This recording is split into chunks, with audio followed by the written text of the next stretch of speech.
My name is Daniel Cross, and I never expected to find anything in the Vatican that would change my life. I was just a contractor, one of a dozen men hired to keep the air conditioning units running and the refrigeration steady in kitchens most tourists never see.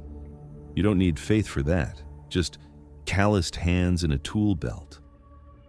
It was raining that evening, one of those long silver rains that turns the cobblestones slick and quiets the crowds in St. Peter's Square. I'd finished my shift and was walking back to the staff parking lot tucked behind one of the smaller chapels. The sodium lamps cast a yellow glow across the pavement. That's when I noticed something on the ground, half buried in a puddle. At first, I thought it was just a piece of trash, but when I bent down and picked it up, I realized it wasn't paper or plastic or anything ordinary. It was a fragment of bone. Not human bone. Longer, thinner, curved in a way I couldn't place, 8 inches at least, with faint striations along one side, like the ridges of a feather had once been attached. And though the rain was cold, though my hand was wet and shaking, the bone itself was warm. Not warm like something heated by the sun, warm like skin, warm like it had only just left the body of something alive. I almost dropped it right there. Something about it felt wrong. But curiosity, that damned human impulse, made me turn it over in my fingers. And that was when I saw it. Faint threads of light, glowing deep inside the marrow, gold veins running like cracks in porcelain. I should have thrown it back in the puddle, should have walked away, pretended I'd never seen it, but instead, I slipped it into my jacket pocket. That was the moment everything changed. The warmth spread through the fabric, up into my arm, not painful, not threatening, almost comforting, like stepping into a hot shower after being out in the cold too long.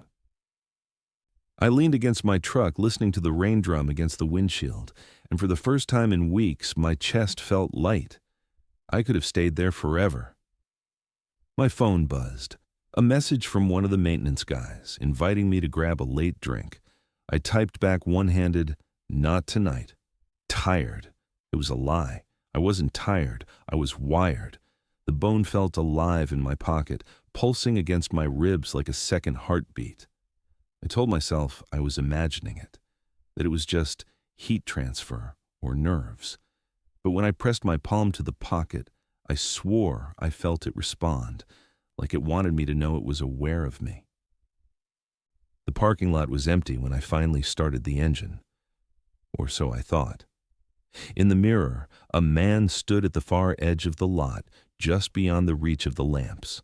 Tall, thin, wearing a dark coat that blended into the shadows. At first, I figured he was just another worker, maybe security, but he didn't move. He just stood there, watching. I turned the key harder, willing the truck to start faster. The engine caught, headlights flaring against the wet pavement.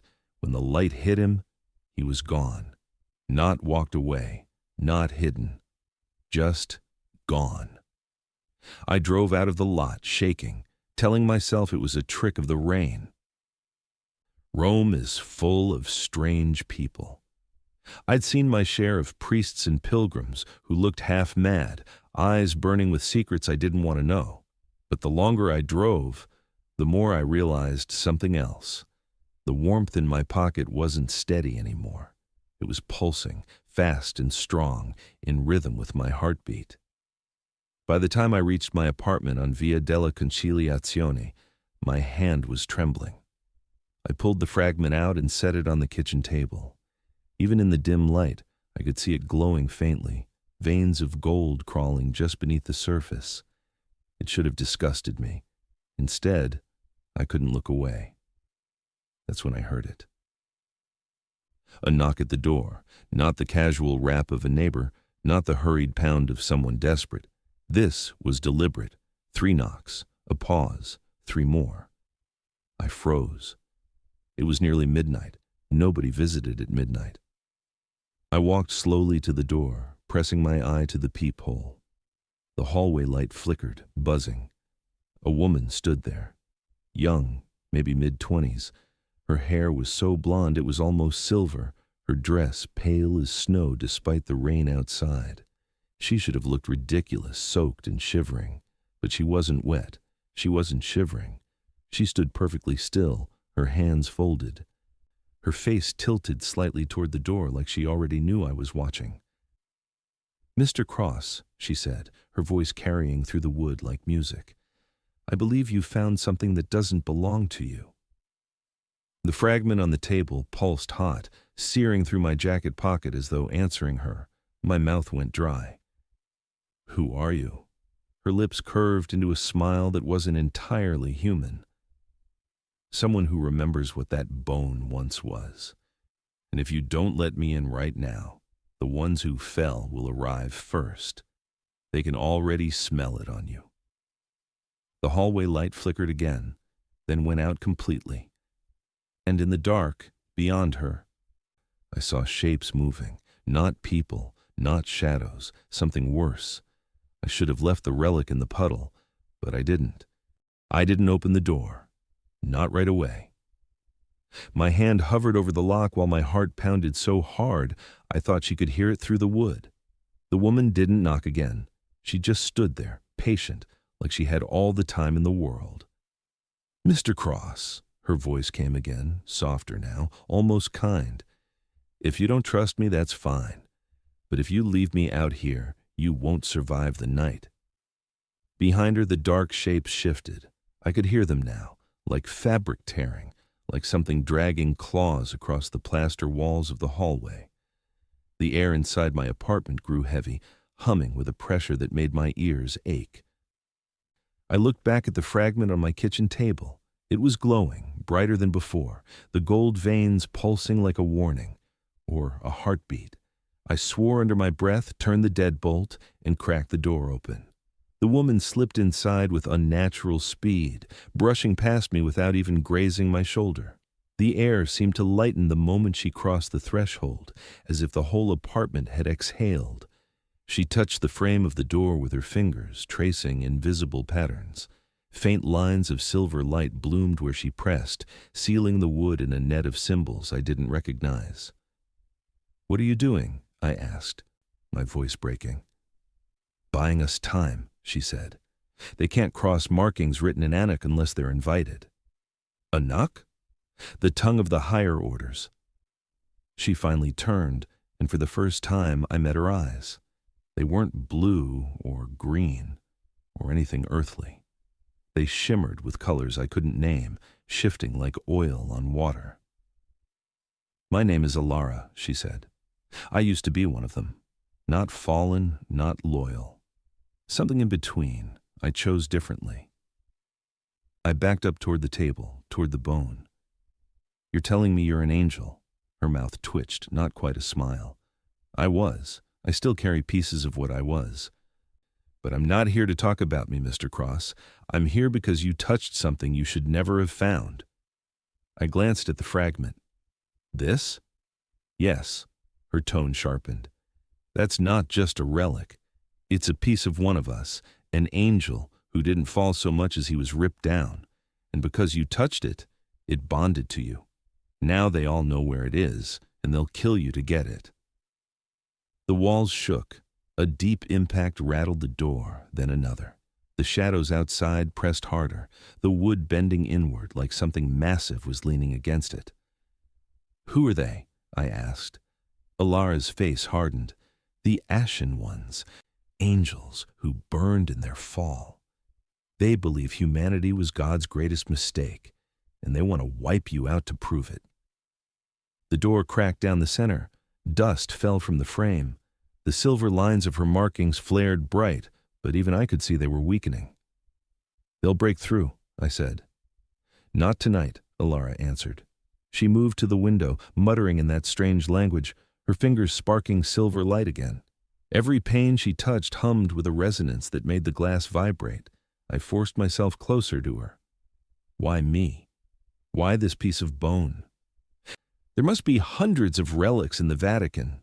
Her eyes flicked to me. "Because this one is different. This fragment belonged to Seraphil, an angel of judgment, His death should have been impossible. And yet you hold proof he was destroyed. That terrifies both sides. The name hit me like ice water. Destroyed. How? Her jaw tightened. By his own brothers. The bone pulsed hot in my pocket, as if confirming her words. Another crash at the door. Splinters rained across the floor. Alara moved closer, her voice low and urgent. Listen to me. You need to leave this place. Leave Rome if you can. Every day you carry that fragment. You're a beacon to both the fallen and the loyal. And the loyal aren't as merciful as you think. They want it just as badly as the others. To them, you're just a thief holding stolen grace. I laughed bitterly. I didn't steal anything. I just picked it up. And that, she said, eyes flashing, is the only reason you're still alive. The door gave one final groan. The markings shuddered and dimmed. They're almost through, Alara whispered. Do you trust me? I didn't answer. Couldn't. My throat was dry, my heart hammering. She stepped closer, her presence somehow both terrifying and calming. Then let me show you why you should. She reached into her coat and pulled something out, another fragment, smaller, blackened, cracked with faint silver lines. When she brought it near the one on my table, both pieces flared, answering each other. The light filled the room, chasing back every shadow. For a heartbeat, the pounding at the door stopped. Silence fell, heavy and absolute. Then the shadows hissed in unison, a voice from nowhere and everywhere at once. Give it back, brother. It is ours by right. Alara's eyes snapped to mine. You see now? You're marked. There's no going back. The door exploded inward, shattering into 1,000 splinters. The apartment filled with darkness. And I realized too late, her warning wasn't just a warning. It was a sentence. The door didn't just break. It disintegrated. Splinters filled the air like shrapnel, raining across the apartment in a wooden storm. My arms flew up to shield my face, but even through the cracks between my fingers, I saw them. 3 figures stepped into the ruin of my doorway. At first glance, they looked human. Tall men in black coats, faces pale, eyes downcast. But when the hallway light flickered back to life, their shadows didn't match their bodies. The shadows stretched too far, bent at impossible angles, sliding across the walls like oil. Alara moved instantly, faster than thought. Her hand caught my shoulder and shoved me backward. Stay behind me!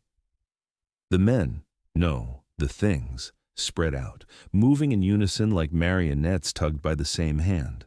One lifted his head, and I saw his face ripple as though I was looking at him underwater. His eyes weren't eyes at all. They were pits, burning faintly with ash-colored fire. Brother, he said, though his lips barely moved. The voice came from everywhere at once, vibrating in my teeth. You hold what does not belong to you. The bone fragment in my pocket blazed hot, almost unbearable. My ribs ached with the force of it. Alara's voice cut sharp. Back, Barakiel. He is under my protection. The middle one, Barakiel, apparently, tilted his head, studying her with cold amusement. Alara, still playing guardian to the apes, still pretending you're not terrified of what you've become. Her stance never wavered, but I saw it. The flicker in her jaw, the tension in her hands. She knew him. Barakiel's smile stretched too wide, too clean. Give us the relic, human, and we'll let you crawl away. This does not concern you. The bones seared against my skin. Against all reason, against every instinct screaming at me to shut up, I heard myself say, Actually, I think it does. All 3 turned their heads to me at once, slowly, perfectly synchronized. Their attention hit like a physical weight, pressing me into the floor. My knees nearly buckled. Then the relic answered. A flare of gold burst from my pocket, flooding the apartment in light so bright I had to squint. The ashen ones recoiled, their shadows twisting violently. Barakiel raised his arm to shield his face, and for the first time, I heard him scream. Alara seized the moment. Her voice rose in a language I didn't know, each syllable sharp enough to cut. The silver markings she'd carved into my windows ignited, spears of light lancing across the walls. The shadows hissed and writhed, retreating into corners like wounded animals. One of the Ashen lunged anyway, his body blurred, moving too fast to follow. I stumbled back as he closed the distance between us in less than a breath. His hand shot for my throat. The relic moved on its own. A shockwave of light erupted from my chest, blasting him across the room. He hit the far wall with a sickening crack, leaving a smear of smoke where his body struck. But instead of crumpling, he dissolved, his outline collapsing into a smear of black ash that scattered across the carpet.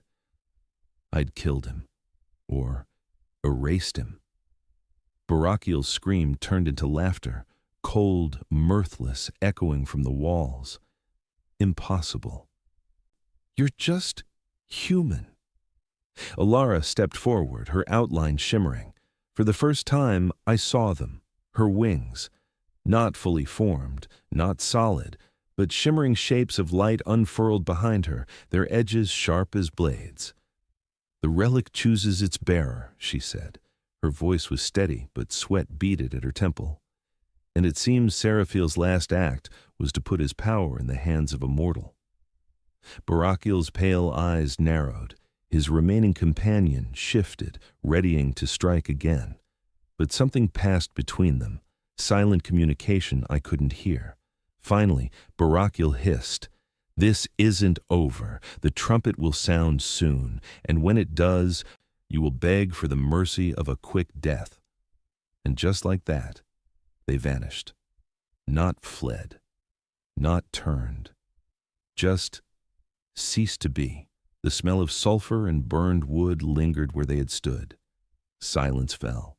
My apartment was wrecked, the door obliterated, glass cracked, ash smeared across every surface. I stood trembling, chest heaving, trying to convince myself this was real. Alara's wings flickered out. She turned to me, her face pale with exhaustion. "You've marked yourself now. Every angel, fallen or otherwise, will feel what happened here." I opened my mouth to respond, but a wave of nausea slammed into me. My knees gave out, the floor tilted, spinning. I clutched the table, but my fingers slipped on the bone fragment. The moment my skin touched it, a vision exploded behind my eyes. I was standing in a chamber I didn't recognize, stone walls lit by fire. And before me, a figure knelt, wings charred, body broken. His voice was weak but defiant. "If humanity falls, then heaven has failed. Better to burn than to obey this lie." The vision snapped away. I was back in my ruined apartment, gasping. The relic still burned in my hand, but now it pulsed in rhythm with my heart. Alara knelt beside me. Her voice was calm, but her eyes were hard. That was Seraphil's memory. "You've touched his death, and that means you're not just holding his relic anymore, Daniel." Her gaze locked on mine, unflinching. "You're carrying his war." The relic still pulsed in my hand long after the shadows had gone, its heat working through my skin, into my bones, into places no warmth should reach. I wanted to drop it, fling it out the window and let the rain carry it away. But when I tried, my fingers refused. They tightened around the bone like it was part of me. Alara sat across from me on the floor of my ruined apartment, her dress torn, streaked with soot. Her wings had faded again, leaving only the faint shimmer of light around her shoulders. She looked exhausted, but her eyes hadn't dimmed. "You saw something," she said. It wasn't a question. I nodded, my throat dry. "A vision. Fire, a figure burning, wings torn apart." He said, "Better to burn than to obey the lie." That was Seraphil, wasn't it? Alara closed her eyes, almost in pain. "Yes. You saw his end." "His end?" I pressed. "Angels don't just die, do they?" Her gaze sharpened. "They weren't supposed to. Not until him." Silence filled the room, heavy as stone. The rain outside had stopped, leaving the night eerily still. Finally, Alara spoke. Seraphiel was one of the seraphim, the highest order. He was the hand of judgment, the one who weighed truth against obedience. He served at the very throne of heaven. For millennia, his word was law. Then why was he killed? Her voice dropped. Because he turned that judgment against us. I felt the relic pulse again, as if agreeing. Alara leaned forward, her hands clasped tightly in her lap. It began months ago. Michael vanished. No one knows why or where. Without Heaven's general, order fractured. Some angels clung to the old commands, saying humanity had failed, that we were a mistake needing to be erased. Others, like Seraphiel, argued the opposite. He said humanity wasn't finished yet, that free will wasn't a flaw but the very thing that could save creation. Her voice caught on the last word, trembling. What happened to him? I asked, her eyes locked on mine. His brothers judged him. They dragged him down. They tore his wings apart and cast his bones across the earth, not because he fell, but because he refused to fall in line. The room tilted, the weight of her words pressing into me. So the Ashen Ones, they are his executioners, she said sharply. Those who burned in their own disobedience and still believe humanity must be erased. They hunt his remains to erase the proof that he died unjustly. If mortals like you carry pieces of him, then heaven itself can be questioned. I shook my head, struggling to breathe. No, this is insane. The Vatican, someone there must know. They'd never let something like this happen inside their own walls. Her expression shifted, bitter, almost sorrowful. Oh, Daniel, who do you think locked his fragments beneath their altars in the first place? My stomach turned. You're saying the Vatican knew? They knew enough, she said. Enough to keep the relics buried in their crypts, to wash their hands of them while pretending the war wasn't already leaking into your world. Haven't you wondered why you found that bone in their lot? Because they couldn't destroy it. They could only hide it. Until you touched it. I thought back to the glow in the puddle, the way the fragment had almost called to me. Had someone dropped it, left it there? Or had it clawed its way out from whatever vault it was sealed in? I wanted to vomit. For years, I'd believed the Vatican was the safest place in the world for faith, a fortress of God's authority. Now I pictured crypts filled with fragments of angels, hidden away like toxic waste. Alara's voice softened. You're not the first human to stumble into this war, but you may be the most dangerous, because Seraphiel chose you. I barked a laugh that sounded more like a sob. I didn't choose any of this. I fixed refrigerators. I don't... The relic burned hot, cutting me off. Images flashed again. Faces I didn't know. Battles I couldn't understand. Angels clashing in the sky. Swords of light cutting through wings of ash. And beneath it all, Rome burning, St. Peter's dome cracked and collapsing. I gasped, clutching my head. I just saw... I know, Alara said grimly. That's why we need to move. Staying here is death. The Ashen Ones will regroup, and the longer you stay in Vatican walls, the more their hunters will close in. She stood, pulling me to my feet with surprising strength. There's a place under the basilica, a hidden sanctuary. Mortals like you have been gathering there, those who carry fragments. We call it Haven. If we can reach it, you'll find answers. Her hand tightened on my arm. But you need to understand something, Daniel. Once we go down there, there's no turning back. You won't just be a man with a relic. You'll be a soldier in a war you can't walk away from. I looked down at the fragment. Its gold veins pulsed steadily, like it was breathing, like it was waiting. Somewhere deep inside, I already knew the truth. I'd stopped being just a man the moment I picked it up. We moved through the Vatican at night, the corridors hushed, marble floors gleaming faintly under dim security lights. The relic in my pocket thrummed like a compass, tugging me forward with every step. Alara kept glancing behind us, her hand never far from the dagger she carried hidden in her coat. "This way," she whispered, leading me through a side door I'd never noticed before. I'd worked in these buildings for months, but somehow I'd walked past this entrance 100 times without seeing it. The stairwell was narrow and steep, the air damp with centuries of dust. At the bottom, a locked gate barred our path, thick iron bars crusted with rust. Alara pressed her palm against it and whispered a word in that strange, shattering language. The lock burst open with a crack, echoing down the tunnel like a gunshot. We stepped inside. The air grew colder, the silence deeper. The walls of the passage were carved stone, older than the basilica above, lined with niches that once held bones. The ossuary smell clung to everything. "You said mortals are down here," I muttered.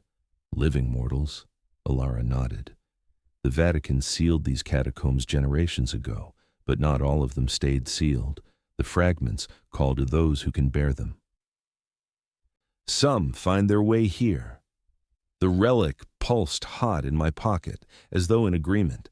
After what felt like half an hour of winding corridors, the passage widened into a vaulted chamber.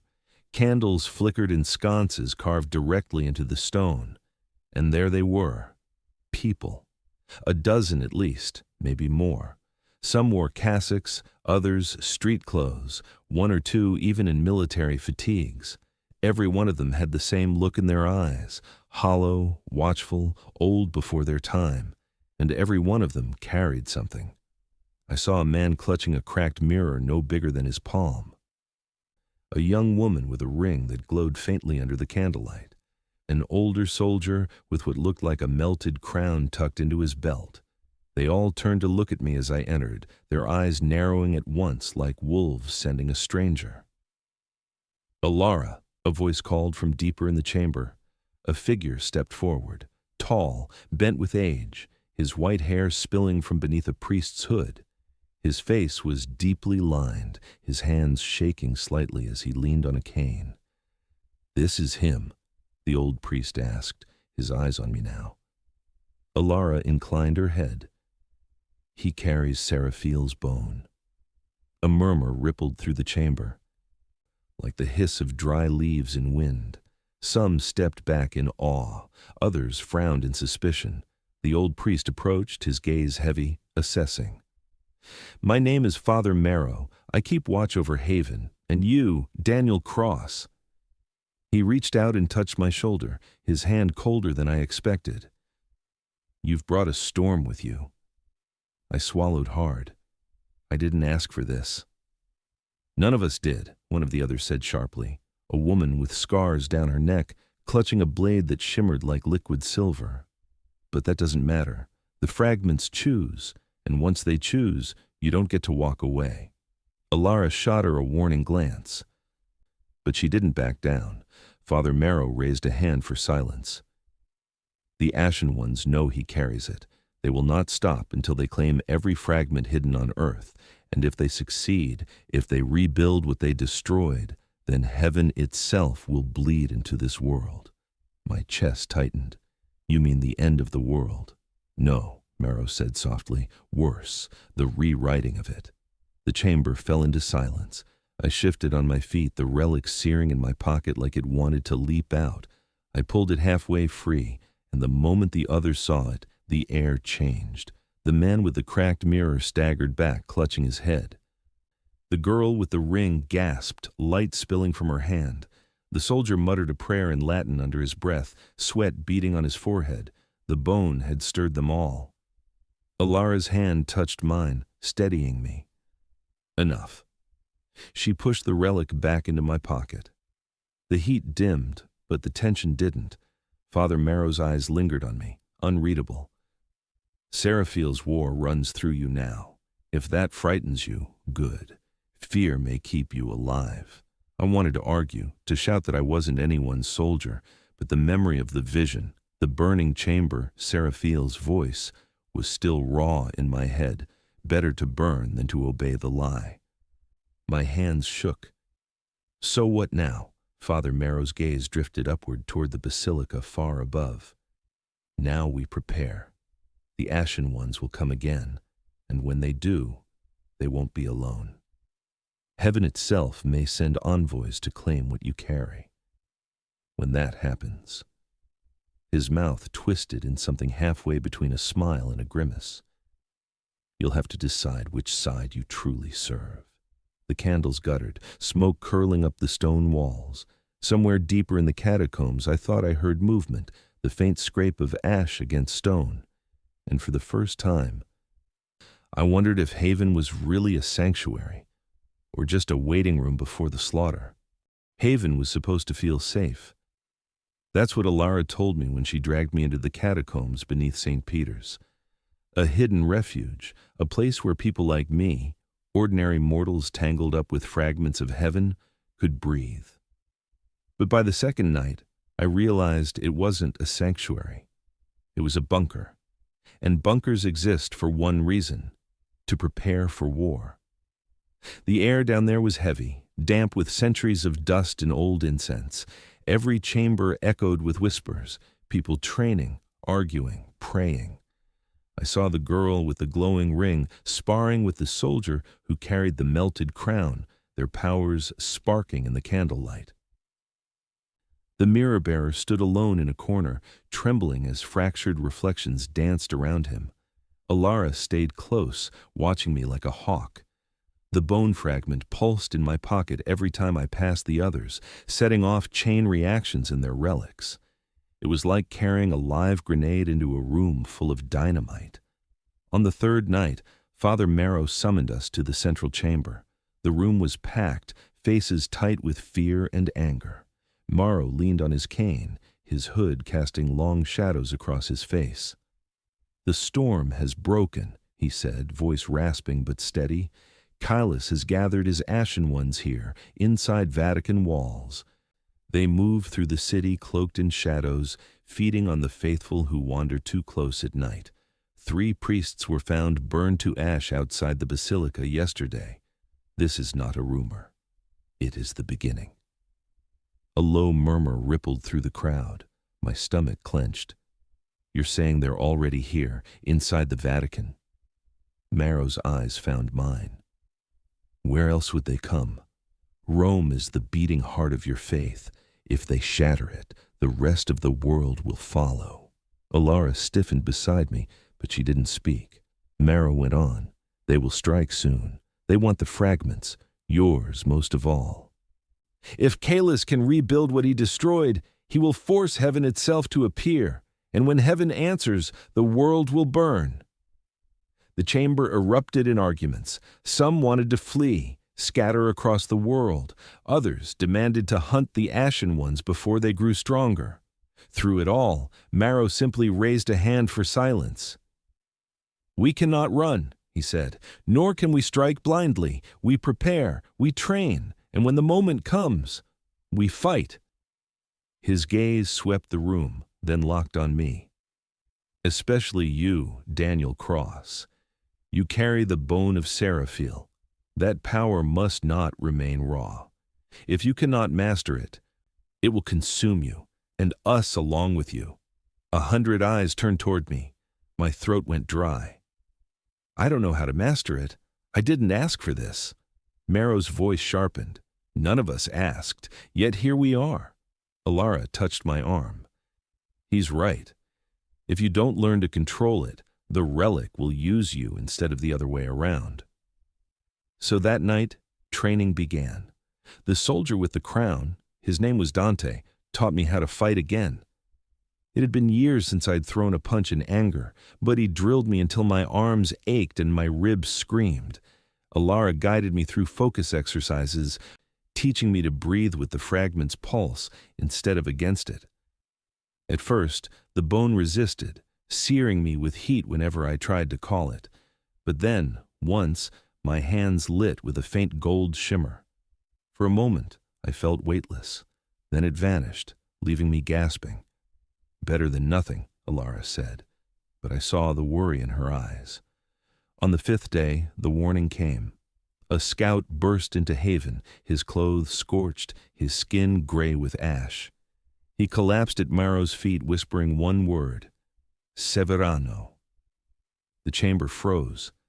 I didn't know the name, but everyone else seemed to. Maro's face hardened. Cardinal Severano, one of Rome's highest voices. If Caelus has him, then the church itself is compromised. The words hit like a hammer. I thought back to the priests above, chanting prayers while tourists snapped photos, oblivious. If one of their cardinals had already fallen, what hope was left? That night I couldn't sleep.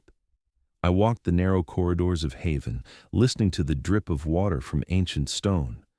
The fragment pulsed hotter with each step until I realized it was pulling me, guiding me.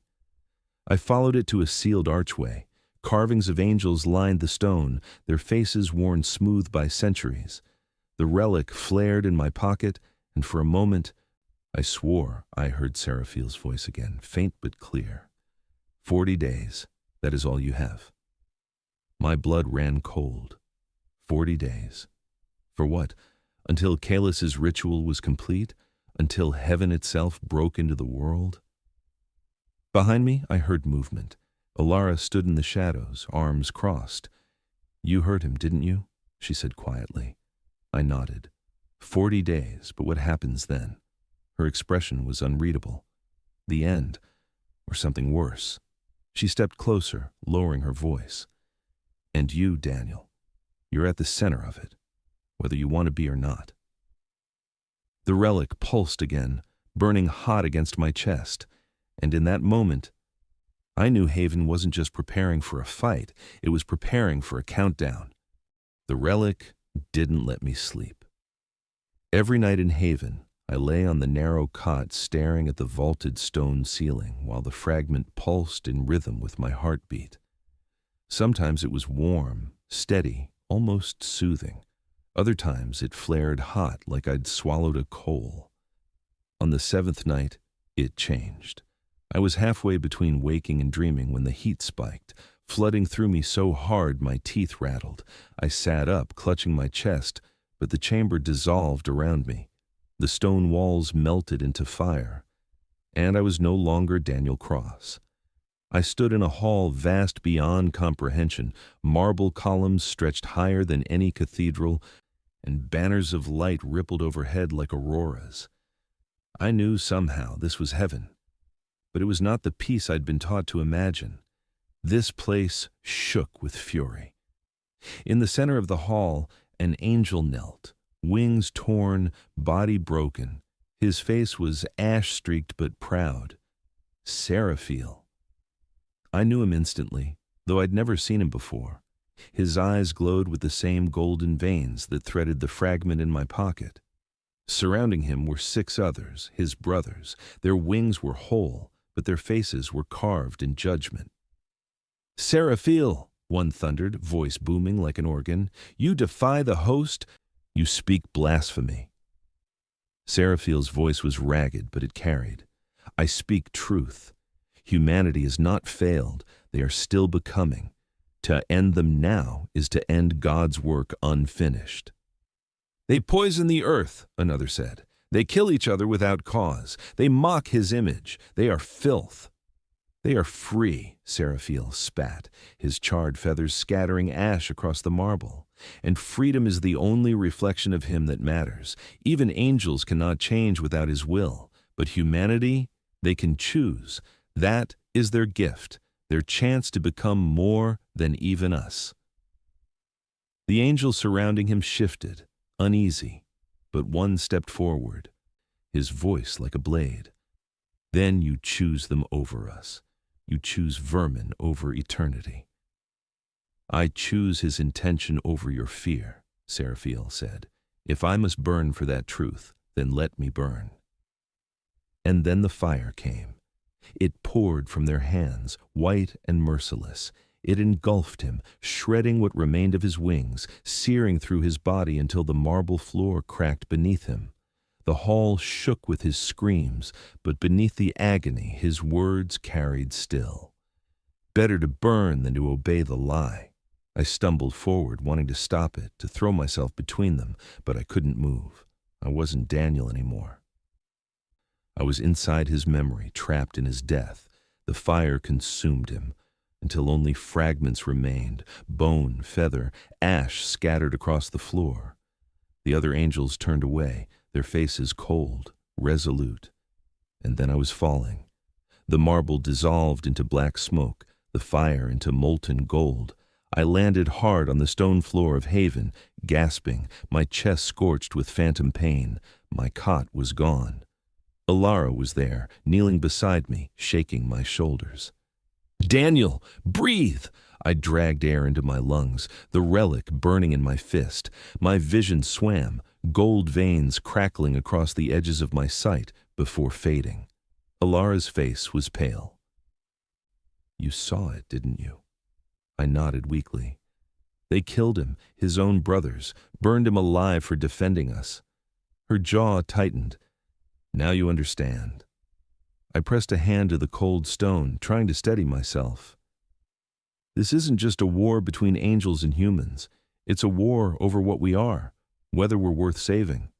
Alara's eyes glimmered in the candlelight. "Seraphiel believed you were. That's why his fragments cling to you. But the others, they believe humanity was the greatest mistake God ever made. If they win, the world ends. Not with fire and brimstone, but with silence. With obedience carved into every living thing."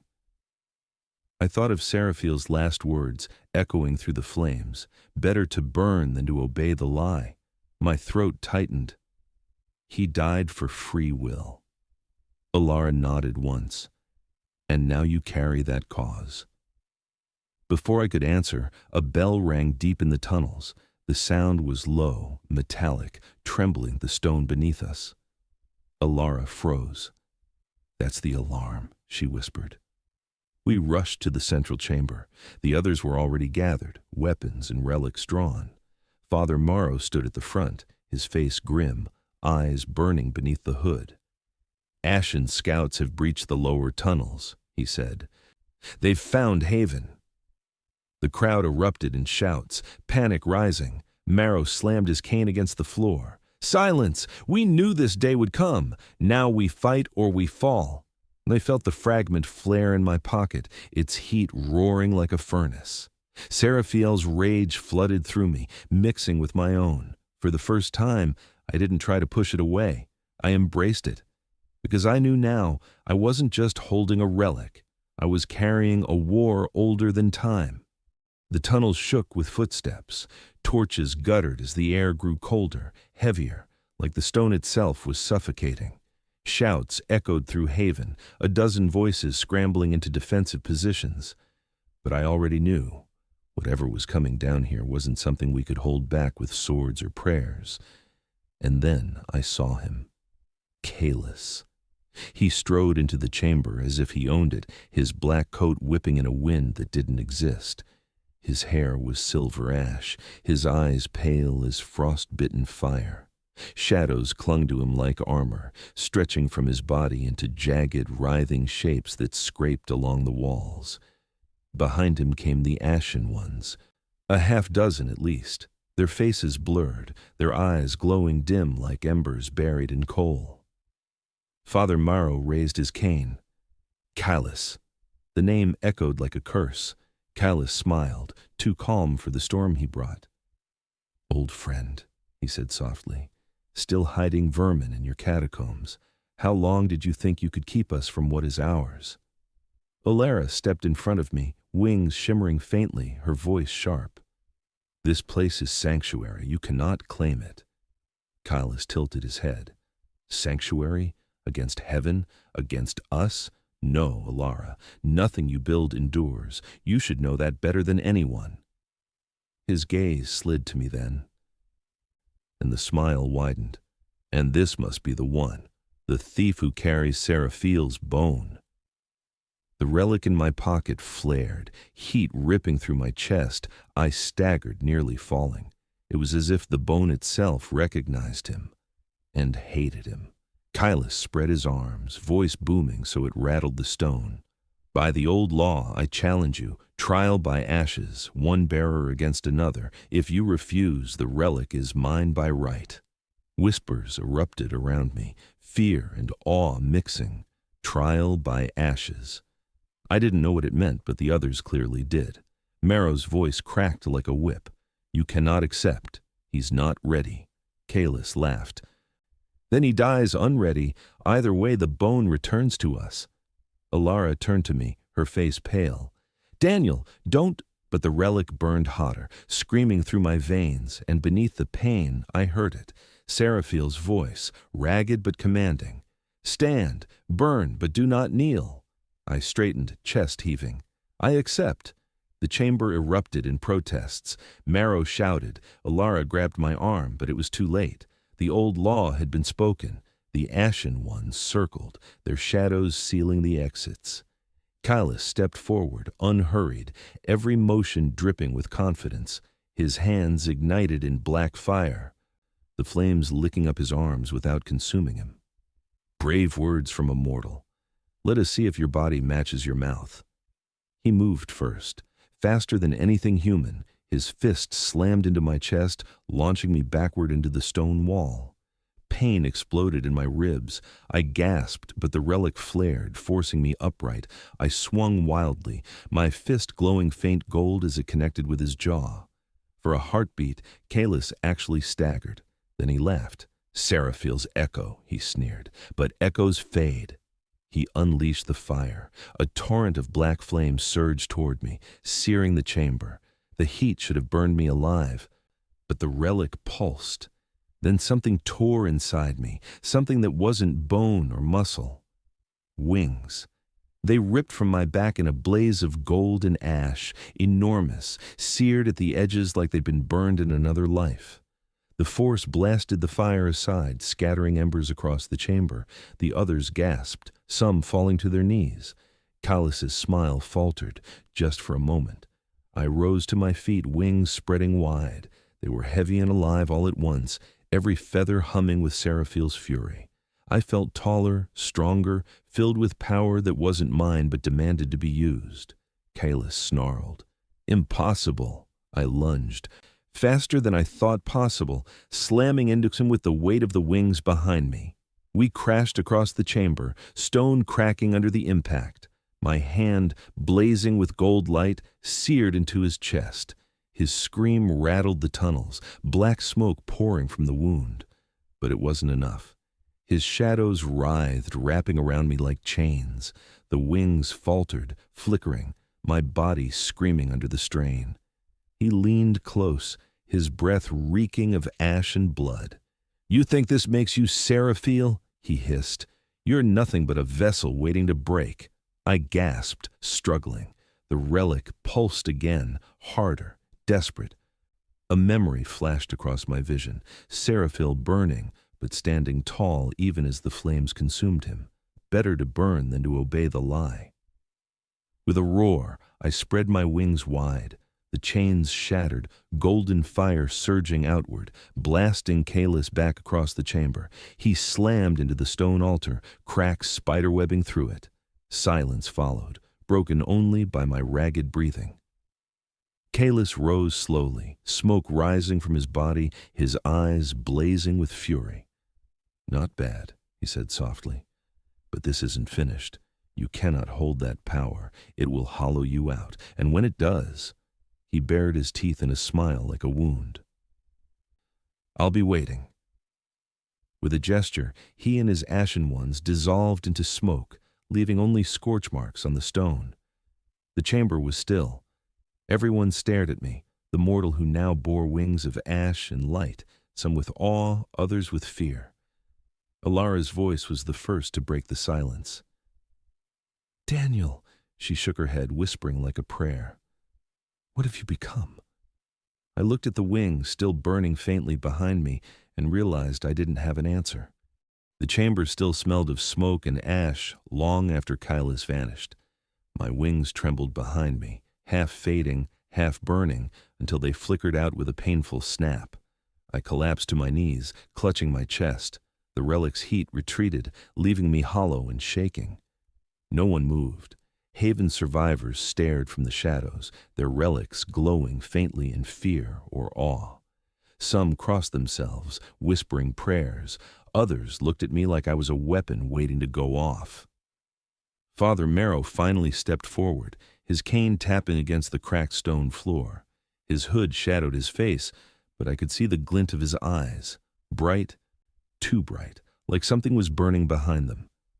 "You see," he said, his voice steady despite the chaos, "the prophecy holds. Seraphiel's fire has chosen its vessel." The room stirred. Some nodded, desperate for hope. Others muttered uneasy. I pushed myself upright, breath ragged. "Chosen? You think this is a gift? I almost died." Marrow's mouth twisted. "Every gift costs blood, Daniel. You'll learn that soon enough." Alara stepped closer, her jaw tight. "Marrow, you knew this would happen." "I guided it," he said simply. It was inevitable. Something in her expression shifted, fear, but also recognition. She moved closer, voice low. "Dangerous. Show him what you are." The chamber fell silent. Marrow didn't answer. He only smiled. And then his hood slipped back. For a moment, I saw the face of an old priest, wrinkled skin, sunken cheeks, eyes dulled by age. But then the skin rippled. The eyes blazed white gold, inhuman, and a second face flickered beneath the first. Wings of flame flared for an instant behind him, filling the chamber with heat that blistered my skin. Gasps and shouts erupted. Someone dropped their relic with a clatter. Alara's voice was sharp as steel. "He's a host. He's been carrying a seraph all along." The word hit me like a hammer. A seraph, one of the highest orders. Not fallen, not ashen, but something worse, something that could burn heaven and earth alike. Marrow's face stabilized, the human shell reasserting itself, but the glow never left his eyes. He raised his hands, calm, as if revealing the truth was nothing at all. "Yes," he said softly, "I carry the fire of a seraph, not fallen, not loyal, transcendent. While the rest of you scurry like rats, I hold what remains of heaven's first flame." The chamber exploded in arguments. "He's lying," someone shouted. "He's our protector," another cried. "We can't trust him." Marrow's voice cut through them all. "You must trust me. The Ashen want destruction. The loyal want chains. I alone can rebuild the order, a heaven remade, without failure, without free will to corrupt it." My blood turned to ice. "Without free will?" His gaze locked on mine, bright and merciless. "Choice has poisoned creation. Look at your wars, your greed, your cruelty. Even angels are fractured by it. Remove choice and you remove corruption. The world will finally be pure." I staggered back, shaking my head. "That's not purity. That's slavery." Marrow's smile was thin, spoken like Seraphiel. And look where his defiance brought him. Burned to ash, his fragments scattered. The relic in my pocket flared, searing hot. A voice whispered faintly in my ear, Seraphiel's voice, furious. "He lies." Alara's wings flickered faintly as she stepped between us. "So that's your plan. You never meant to protect Haven. You were building an army for your own kingdom." Marrow's hand tightened on his cane, but when he spoke, his voice was almost gentle. "An army needs a leader. Daniel has proven himself a vessel. Together, we could end this war before the trumpet sounds. But if he refuses..." The air around him rippled with heat, the outline of the seraph pressing harder against his human frame. The very stone of the chamber cracked beneath his feet. "Then he will burn, like Seraphiel before him." The others recoiled, caught between terror and reverence. Some looked ready to kneel. Others raised their relics in trembling defiance. Haven, the place meant to shelter us, was splitting apart. Alara's hand found my arm. "Daniel, listen to me. If you follow him, you'll lose yourself. The seraph doesn't want peace. He wants control. Seraphiel died fighting that same lie." Marrow raised his cane, the glow around him intensifying. Choose, Daniel Cross. Stand with me and become more than human. Or defy me and share Seraphiel's fate. The chamber shook, relics flaring, voices shouting over one another, and I stood there in the middle of it all, the bone fragment burning in my hand, Seraphiel's whisper coiled in my skull. Better to burn than to obey the lie. They dragged me into the basilica at dawn.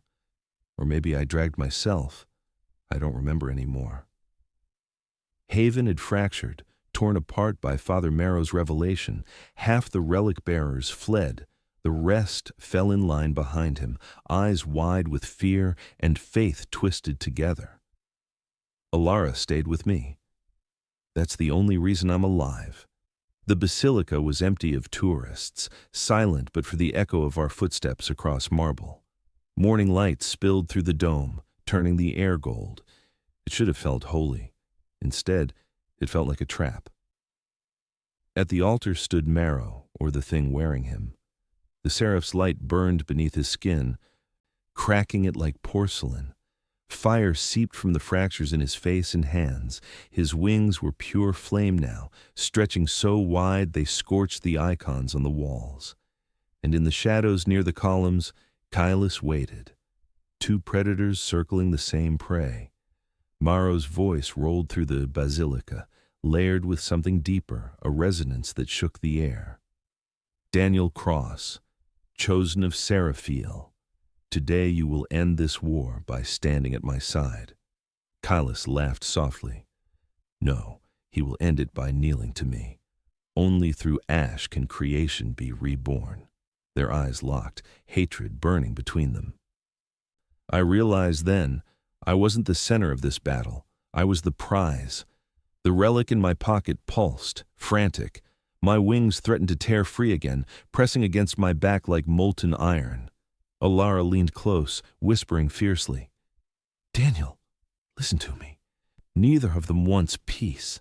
The seraph wants control. Kailas wants annihilation. You can't give yourself to either.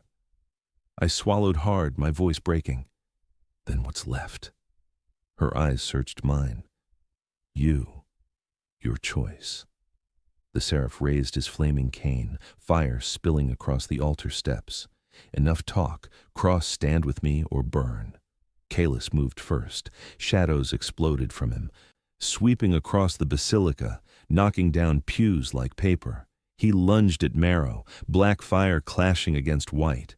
The impact shook the dome, dust raining from the frescoes above.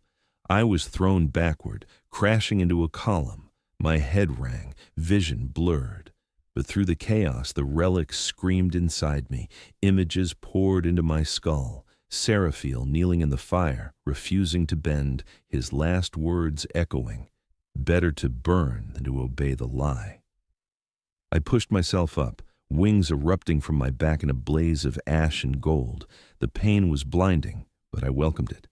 For the first time, the wings didn't just feel like his. They felt like mine. I charged. Kailas saw me first, his smile cruel. Yes, come to me. Become the weapon you were meant to be. His shadows lashed out, curling around my arms, my wings trying to pull me down. But I broke through. Golden fire seared his chains, tearing them apart. I slammed into him, driving us both across the nave. His body hit a pillar with a crack, black smoke bursting from the impact. Then the seraph was there, towering above us, his cane transformed into a blade of living flame. He swung at me, the heat blistering my skin. I barely raised my arms in time, the relic flaring to block the strike. Defy me and you defy heaven itself, he thundered. I met his burning gaze. Then maybe heaven deserves to be defied. The words weren't mine. They were Seraphiel's, but I meant them all the same. I slashed upward with my wings. Ash and gold fire cut across the seraph's chest, sending cracks of darkness through his borrowed flesh. Marrow's face flickered beneath, twisted in agony. Kailas roared, seizing the moment. He hurled himself at the seraph, black fire and shadow ripping into flame. The basilica shook, stained glass exploding inward. The three of us clashed in the center of the altar, chaos tearing the holy place apart. And then I saw it. Marrow's body was failing. The seraph's fire was burning him alive from the inside. His eyes locked on me for just a heartbeat, and I swore it wasn't the seraph looking out. It was Marrow. "End it," he whispered. The relic surged in my hand, reshaping itself, lengthening into a blade of bone and light, Seraphiel's blade. I drove it forward, piercing Marrow's chest. The seraph screamed, wings of fire flaring wide before shattering into sparks that rained like meteors across the basilica. Marrow's body collapsed, lifeless, the cane clattering against the marble. Callus stumbled back, smoke pouring from his wounds. He glared at me with hate and hunger. "You think you've won? You've only delayed the inevitable. When the trumpet sounds, you'll beg for the end." Then he dissolved into ash, fleeing into the shadows. Silence fell. The basilica was ruined, columns cracked, pews scattered, windows shattered. Alara stood at my side, her wings faint but steady. She looked at me like she was seeing something she couldn't name. I stared at the blade in my hand, still glowing with Seraphiel's fire. Slowly, it faded back into the fragment, warm against my palm. I wasn't just Daniel Cross anymore. I was something new. Something that terrified both angels and demons alike. Alara's voice was soft but certain. The Ashen Wing. The name fit. Above us, morning light streamed through the broken dome, cutting across dust and ruin. For a moment it looked like heaven itself was watching. And maybe it was. Because I knew this wasn't the end. It was only the beginning.